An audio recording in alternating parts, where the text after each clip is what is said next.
네, 최강 한파라는 말이 절로 나올 정도로 많이 춥습니다. 그런데 난방비 걱정 때문에 보일러를 마음껏 틀기도 어려워진 상황입니다. 네, 사용량은 비슷한데 많게는 2배 이상 오른 난방비 문제, 또 다음 주로 예정된 FOMC 회의 등 설 연휴 이후 물가와 금리 흐름, 한양대학교 경제금융대학 이정환 교수와 짚어보겠습니다. 어서 오세요. 안녕하십니까.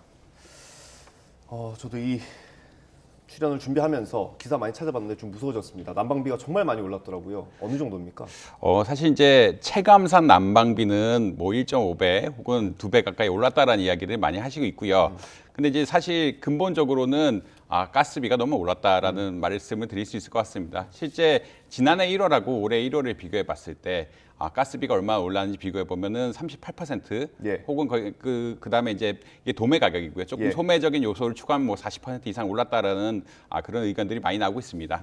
특히 이제 작년 12월에 좀 추웠죠. 작년 12월에 좀 한파가 크게 오면서 가스 사용량 자체도 굉장히 많이 늘어났기 때문에 이런 효과들이 나오면서 12월 달 고지분에 대한 어떠한 가스 사용료가 뭐 50% 이상 오른 거 아니냐, 뭐 100% 이상 오른 게 아니냐라는 이런 논의들이 많이 나오고 있고요. 특히 이제 난방이라는 게 효율적인 난방이 있고 뭐 비효율적인 난방이 있는데 중앙 난방 시스템 같은 경우에는 좀 난방이 비효율적으로 될 수밖에 없고 이런 가스비 인상분을 반영해서 수요를 탄력적으로 줄이지 못하고 그것에 대해서 지속적으로 그냥 어떻게 보면 시간 단위로 틀어놓거나 아니면 온도 단위로 틀어놓는 이런 과정들이 있기 때문에 네. 가스비가 많이 오른 것들, 체감상 가스비가 굉장히 많이 올랐다라는 이야기를 하고 있습니다. 네, 말씀해 주신 것처럼 몸으로 와닿는 가스비 오름세는 더 높은 수준인데 이게 왜 이렇게 오른 걸까요? 사실 이게 가스비, 그러니까 LNG라는 액화천연가스 가격 자체가 굉장히 많이 변했다라고 말씀드릴 수 있겠습니다. 사실 이제 우크라이나 전쟁 전, 그러니까 이런 가스비 상승은 뭐 2021년 하반기, 왜냐하면 그때부터 위드 코로나가 네. 생기게 되면서 가스에 대한 수요가 늘어나기 시작하고 에너지 자원에 대한 수요가 전반적으로 늘어나게 되면서 휘발유 가격하고 가스 가격이 굉장히 많이 올랐습니다. 오르기 시작했습니다. 네. 특히 이제 그 작년 2월에 이제 우크라이나 러시아 전쟁이 발발했죠. 근데 러시아는 잘 아시다시피 세계 제1의 천연가스 수출국입니다. 세계 제1의 천연가스 수출국에서 수출이 잘 안 되다 보니까 왜냐하면 무역 봉쇄를 해야 전쟁을 그만한다라는 이런 컨센서스가 있기 때문에 결국 수출에 대한 제한을 굉장히 많이 걸었고 이러한 영향은 결국 공급이 줄어들게 된다라는 예. 그런 말씀을 드릴 수 있겠습니다. 근데 사실 휘발유 가격은 작년 6월 이후에는 굉장히 안정세거든요. 굉장히 조금 등락은 있지만 계속 하락한 추세긴 한데 천연가스 가격은 작년 12월까지는 거의 변동 없이 굉장히 높은 수준을 유지했다라고 보시면 될 것 같습니다. 네. 사실 우리나라가 가스를 수입할 때 9월 달 이럴 때 굉장히 많이 수입하거든요. 왜냐하면 이제 이 가스를 비축을 해야 난방을 적절하게 공급을 하고 그다음에 발전소도 공급을 해서 필요할 때마다 이렇게 돌릴 수 있게끔 하기 때문에 9월쯤에 굉장히 많이 수출해서 9월 달 무역 적자가 굉장히 많이 늘었다라는 이야기를 얼핏 들으셨을 텐데 네. 그때 이제 굉장히 높은 가격에 많이 사온 것들이 이제 가격이 반영이 되기 시작했다라고 아마 보시면 될 것 같습니다. 사실 가스비가 이렇게 천연가스 가격을 모두 다 반영하지는 못하고요. 왜냐하면 이제 가스비란 것은 공공요금이고 공공요금이란 것은 기본적으로 개인들이 생활하는데 어느 안정적으로 유지해야 되는 거기 때문에 반영을 못하긴 하지만 작년 4월, 7월, 10월에 지속적으로 올리면서 가스비가 계속 올라가는 이런 상황이 발생했고 이러한 것이 결국은 기본적인 천연가스 가격의 상승 그리고 가스 요금 이에 따른 가스 요금의 상승들이 겹치면서 그리고 휘발유 가격과 달리 천연가스 가격이 12월까지 안정되지 않으면서 굉장히 많이 가격이 오른 이런 효과를 발생했다고 보시면 될 것 같습니다. 예, 그 가스 가격은 말씀해 주신 대로 공공요금이기 때문에 도매 가격은 정부가 승인하고 소매 가격은 지자체가 승인하도록 되어 있습니다. 정부가 일단 1분기에는 동결하기로 했는데 2분기부터는 올릴 수밖에 없는 상황인가요? 사실 1분기에는 동결하는 이유가 결국은 에너지 사용량이 가장 많은 시기에 이 에너지 가격을 또 올리게 되면은 서민에 대한 부담이 너무 심해지는 것이 아니냐라는 큰 틀 안에서 가격을 동결하겠다는 이야기를 하고 있고요. 근데 이제 아까 가격 상승분에 대해서 말씀을 드렸는데 사실은 2021년 6월 달하고 가장 피크라고 말씀드릴 수 있는 2022년 6월 달의 가격을 비교해 보면 2배 이상 올랐습니다. 지금은 가스 가격이 한 40%밖에 안 오르게 반영이 되어 있는데 실제적으로 가스 가격 인상 요인은 100%가 넘는다라고 봐야겠죠. 이렇기 때문에 원래 정부가 생활 안정을 위해서 가스 요금을 흔히 말하는 쪼개서 올리는 거야. 쪼개서 올리는 상황이 발생을 하는데 작년에 결국은 수입해온 가스를 가지고 올해 발전해야 되는데 뭐 이런 발전하려 그러면 아무래도 이번 2분기에는 가격을 또 올릴 수밖에 없는 상황이다라고 아마 보시면 될 것 같고요.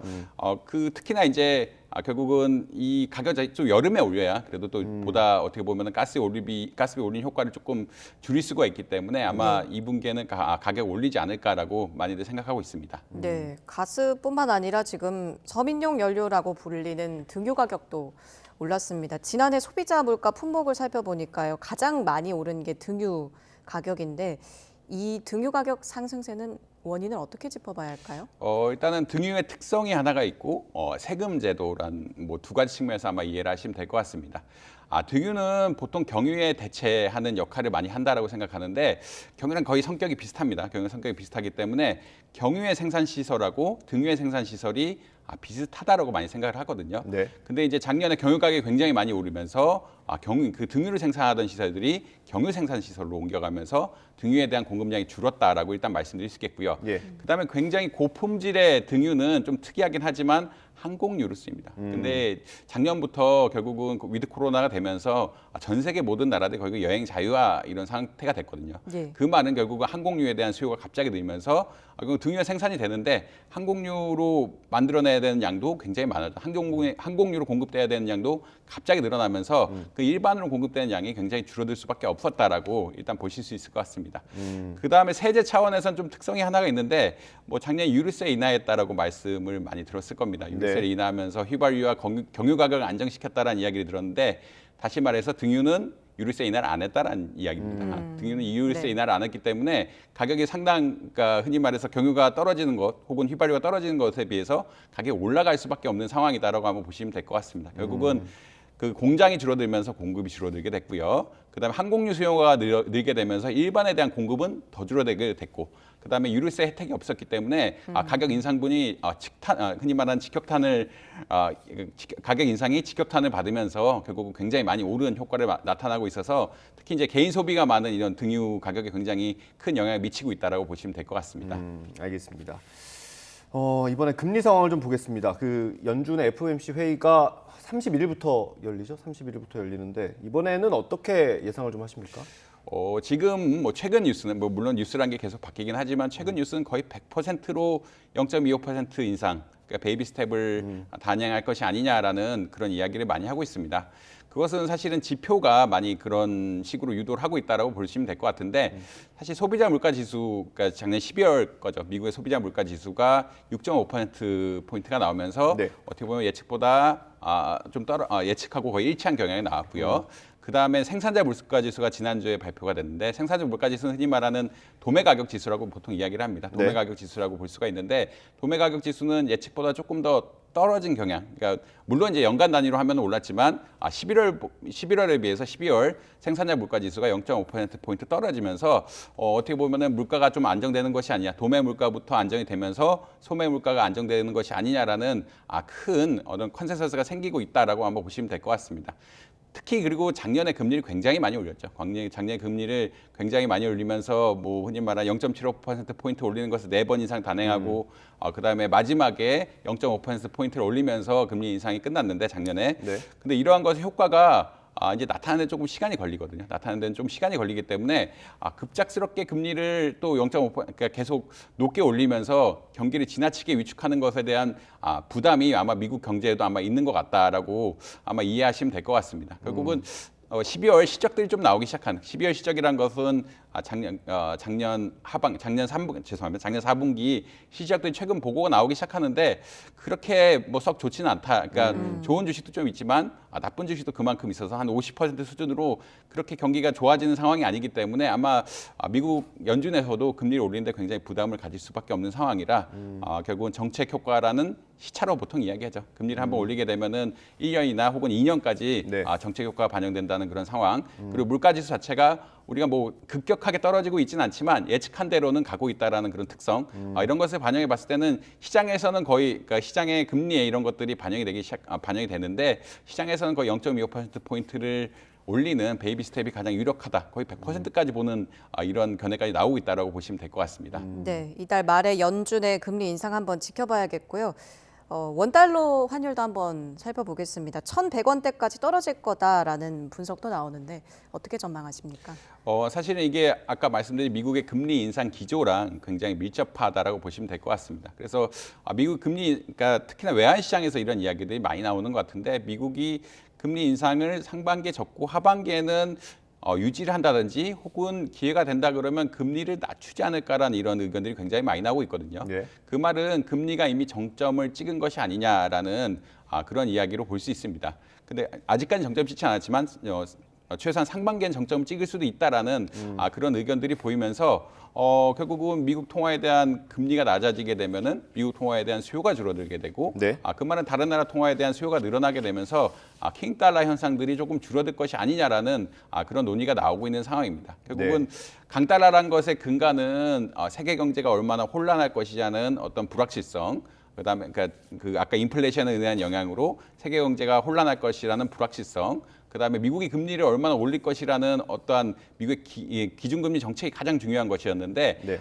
미국의 기준금리 정책 자체가 이제는 어떻게 보면은 어느 정도 정점에 온 것이 아니냐, 물가 상승률이 어느 정도 예측대로 가면서 미국의 기준금리 더 안 올리게 될 것이고 그렇게 더 안 올리게 된다라 그러면 흔히 말하는 통화사회의 가치라는 이 환율 자체 역시 미국으로 돈이 쏠리기보다는 다른 나라, 이전에 굉장히 많이 떨어졌던 다른 나라로 돈이 다시 가지 않느냐라는 이런 큰 컨센서스가 생기면서 환율이 조금 안정되고 있는 상황이다. 그리고 뭐 일각에서는 1,100원까지 갈 수도 있다라고 네. 원래 이제 1,100원을 시작하기 때문에 정상적인 통화 정책, 그러니까 정점을 찍고 다시 통화 완화 정책으로 간다라 그러면 이제 환율 역시 1,100원대로 안정될 수도 있다라는 긍정적인 견해도 있기는 하다라고 보시면 아무래도 근데 뭐 네. 환율이라는 것이 변동성이 큰 것이라 너무 낙관적인 견해를 갖는 건 또 안 좋다라고 말씀드릴 수 있겠습니다. 예. 지금 우리나라와 미국의 금리 차이가 1%포인트고요. 그럼 미국이 한 번 더 올리게 되면 1.25%포인트로 더 커지는 건데 우리나라는 어떻게 해야 될지 전망을 좀 해보면 좋을 것 같고요. 만약에 한 번 더 올리게 되면 이제 3.75%포인트가 되는 거 아니겠습니까? 그러면 우리 기준금리의 정점은 어딜지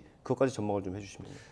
사실 이제 3.5%에 멈춰야 되느냐, 3.75%까지 가야 되느냐에 관해서는 금통위원들 자체도 금통위원 분들도 굉장히 고민이 많다. 결국은 금통위에서 금리를 결정하는데 반은 3.5에서 멈춰야 되는 것이 아니냐, 반은 3.75%까지 가는 게 맞지 않느냐. 물가지수가 아직 5%대를 나오고 있기 때문에 예. 가야 되는 것이 아니냐라고 이야기를 하고 있는데 사실은 경제적인 상황을 보면은 3.5%에 유지하는 게 사실 맞기는 맞습니다. 맞기는 맞는데 그러니까 경제적인 상황이란 것은 우리나라 경제 전반적인 성장률 네. 그리고 가계부채 무역 수지 이런 것들의 장기적인 영향을 고려해 보면은 3.5%로 가는 것이 맞긴 맞는데 아무래도 인플레이션 오로지 문제는 사실 인플레이션 하나거든요. 예. 인플레이션 지표 자체가 5%보다 조금 더 떨어지게 되면은 금리를 조금 원활하게 낮출 수가 있는데 아직 그러한 여건이 준비가 되지 않아 가지고 3.75%까지 열자라는 이야기를 하고 있고요.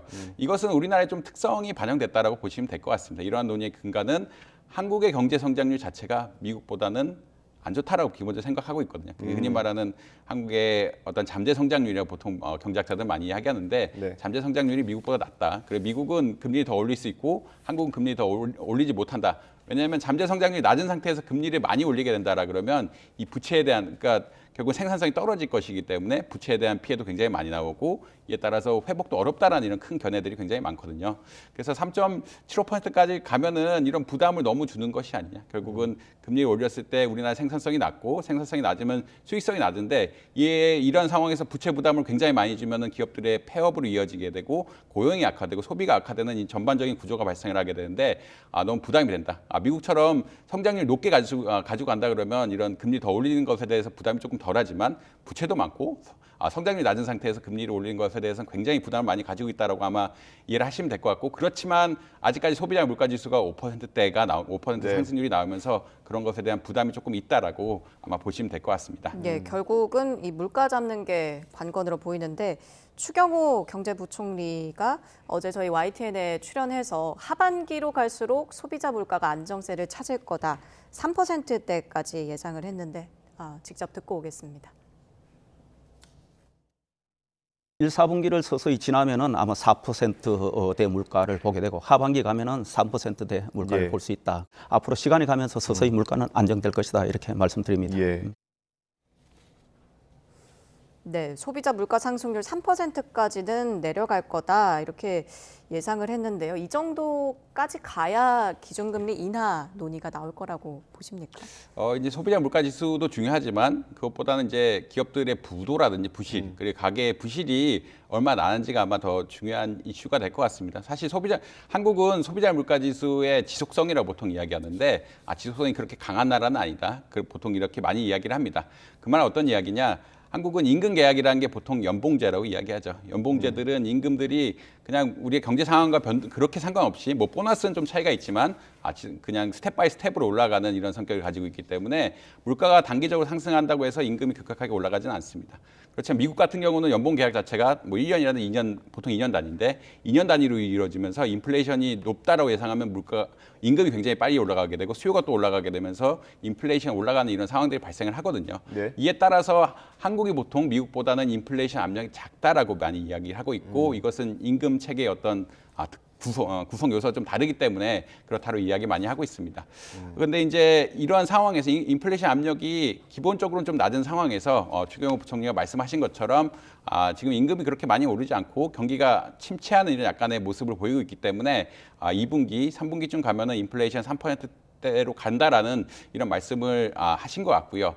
그렇지만 이제 지표를 봤을 때 사실 가장 우려가 되는 것은 지금 기준금리가 오르면서 기업이나 가계가 부실이 얼마나 되냐라는 그런 이야기거든요. 사실 최근 저축은행권에서는 부실이 많이 늘어나고 있다. 그렇지만 흔히 말하는 부실채권 비율 같은 것들이 굉장히 늘어나고 있다라는 이야기를 많이 하고 있는데 네. 이런 것들이 쌓이게 되면은 특히나 부실이란 게 그냥 유지가 될 때는 다행이지만 기업의 부도라든지 개인의 신용 불량으로 이어지게 되면은 굉장히 회복이 어렵습니다. 이렇게 한번 부도가 나기 시작하면은 연쇄적인 부도가 이어진다든지. 왜냐하면 기업이란 것은 공급망 내에 있는 거고 이 공급망 내에 있는 기업들이 한 기업이 무너지면은 다른 기업들도 타격을 받을 수밖에 없고 고용이 위축되고 고용이 위축되면 또 수요가 위축되는 이런 경로들이 있거든요. 그래서 사실 인플레이션 자체가 물론 제일 중요한 지표긴 하지만 네. 아무래도 지금 금리를 올린 효과가 이제 경제에 나타날 시기가 왔고요. 이에 따라 실제적으로 기업의 부실들이 얼마나 나타나는지 그리고 개인 차주들의 부실이 얼마나 나타나는지 이런 것들을 흔히 말하는 금융 시스템 안정성을 종합적으로 검토해 보면서 아마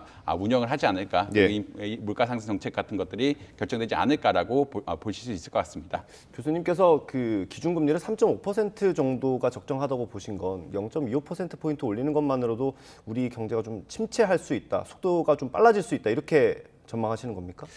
사실 뭐 그런 이야기보다는 이미 많이 올렸다라는, 그러니까 작년에 굉장히 많이 올린 거죠. 사실 작년, 그러니까 우리가 2020년, 21년을 돌이켜 보면은 금리가 0.5%였는데 3.5%, 3%를 그냥 거의 1년 반 만에 올린 거니까 이것의 경제적 효과가 얼마나 되는지 아직 추정이 좀 어렵습니다. 그리고 한국이 조금 특성상 인플레이션 압력이 그렇게 크지는 않다라고 생각을 하고 있고 특히 인플레이션 지표 자체가 보통 연간 단위 지표라고 이야기하죠. 작년에, 그러니까 올해 소비자 물가 지수는 작년 동기 혹은 동월 대비로 측정하기 때문에 뭐 자연적으로 조금 내려가는 현상도 있을 수 있고, 그다음에 국가적으로 다른 특성, 그다음에 아무래도 한국은 가계부채, 기업부채가 너무 많이 늘어난 상황이기 때문에 쉽사리 금리를 올리기가 어려운 상황입니다. 이게 조금씩 계속 누적된 것이 효과가 얼마나 나타날지 아직 예측할 수가 없는 상황이거든요. 천천히 금리를 올렸으면은 이 효과들에 대해서 사람들이 예측을 하고 뭐 기업들이 반영을 하고 소비자도 적절히 대출 줄이면서 반응을 했겠지만 1년 반 사이에 금리를 너무 많이 올리면서 이것들 효과가 어떻게 갈지 정확하게 알 수는 없는 상황이기 때문에 되도록 보수적으로 올리는 게, 한국의 경제 상황을 보면 보수적으로 올리는 게 타당하다라고 아마 보시면 될 것 같습니다. 알겠습니다. 전반적인 경제 상황 살펴봤습니다. 이정환 교수였습니다. 감사합니다, 교수님.